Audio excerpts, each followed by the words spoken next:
Hey, Nate Lindquist here from Nate Lindquist Results TV, and a happy day after Thanksgiving. Um, we got our power back last night, so I'm super grateful for that, and I'm grateful that you're here watching this video, and that I have the chance to share my gifts with you. I spent a lot of time over the last couple days really thinking about what am I grateful for, and it's something I do routinely every day. But one of the big things that came to me that I'm grateful for is the number of times when one door closed where a new opportunity came along and a new door opened. Let me tell you what I mean. So I've had several different jobs over the years and several different businesses, some that I built successfully and some that I decided just weren't the right one for me. And early on, when I was in my early teens and mid-teens, I had an opportunity to work at a greenhouse. And I was filling over 20,000 peat pots with soil and doing mum plugs and watering them and standing out on hot tarps all day. And it was a great job. It was a good opportunity to be outside and get to learn how to work in a greenhouse. And there's a great guy who was our neighbor who I had the pleasure to work with, and I worked with my brother. And anyways, I went in one morning really thinking, really wish I could do my artwork. It seemed like I talked about it mostly during the day. I wanted to do illustration, and I started as a cartoonist in my career.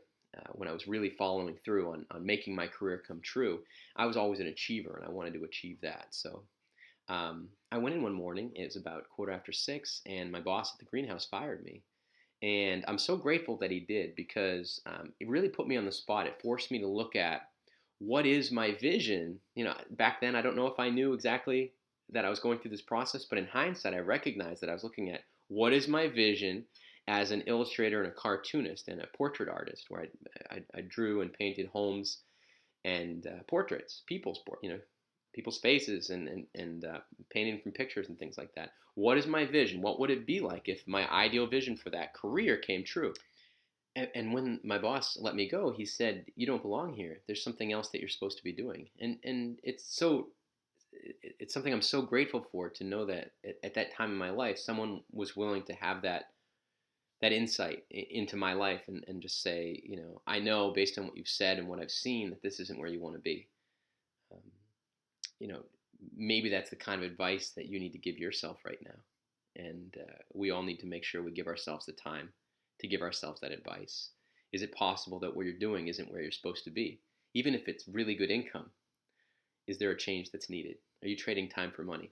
That's a good question to ask. And when he let me go, I went out and I started a business, and I actually made my own 4x8 sign by buying a big piece of birch plywood from the hardware store over at Benson's Hardware, and I painted my own sign, and I got a friend to help me get it attached to this big building where I sublet over by the highway, and had a lot of visibility. And I called my business The Illustrator, and all this stuff started to happen because this door closed. So I'm so grateful for the doors in my life that have closed.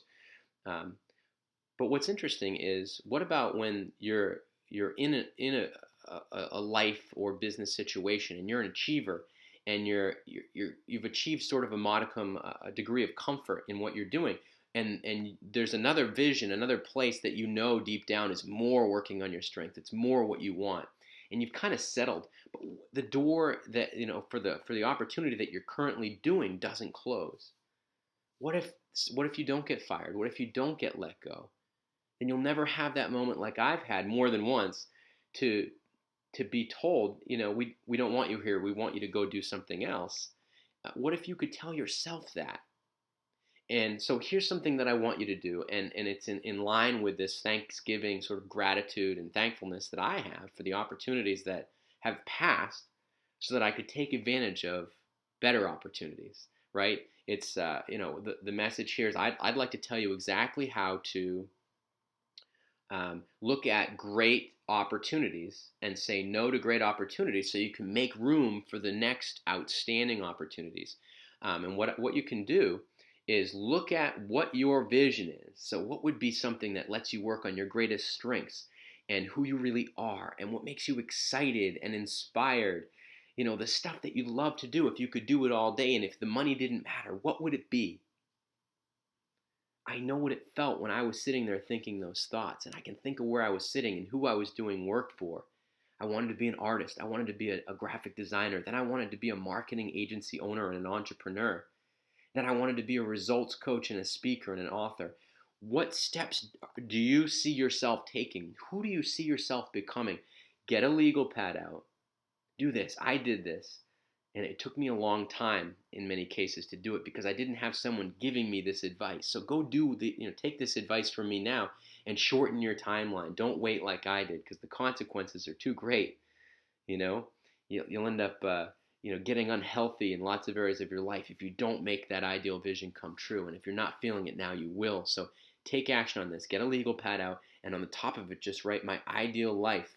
And this, anything in life includes your business, your career, your relationships, your health, your wellness, your finances. Just write down what your life will be like, what your ideal vision is, and include what work you'd like to be doing that will make you feel inspired, like you're giving your greatest gifts. There's something you're talented at that you haven't been working on, that you haven't been developing. And maybe you want to do music and be a musician. Maybe you want to be a writer. Maybe you want to be a speaker or to be an entrepreneur, start your own business. Whatever it is, write it down, and then write down what life will be like when that comes true, and just get all your senses involved. What will it feel like, taste like, smell like? How will you feel it, in your entire experience? What sounds will you hear? Where will you be located? Who will you surround yourself with? And then what I want you to do is look at the strategy, right? Look at the steps that you're taking every day and just double check. Are the steps that you're taking right now going to create that new vision?